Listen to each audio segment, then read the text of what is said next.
Hello. आज चाहिँ यसलाई चाहिँ नागाल्यान्डमा चाहिँ हेर्नुहोस् है, चारकुना भन्छ। तपाईँहरूकोतिर के छ, यस्तो पाउँछ कि पाउँदैन? यो चाहिँ पुरा फलेको छ हेर्नुहोस् है।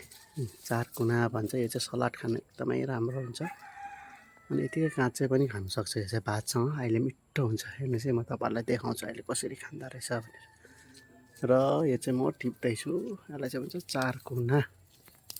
एउटा यहाँ टिपेँ, कलिलो कलिलो खान्छु। बेसी कलिलो रहेछ।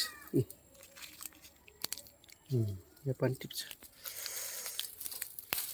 यो दुइटा चाहिँ म हेर्नुहोस् है, यो दुइटा चाहिँ म भातसँग खान्छु। हेर्नुहोस् है अहिले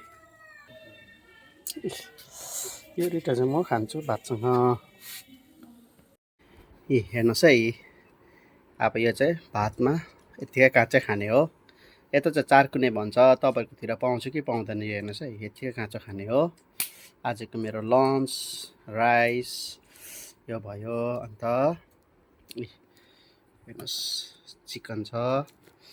अन्त हेर्नुहोस् त लोकल टमेटो यत्तिकै पकाएर चाहिँ यो यत्तिकै खाने हो।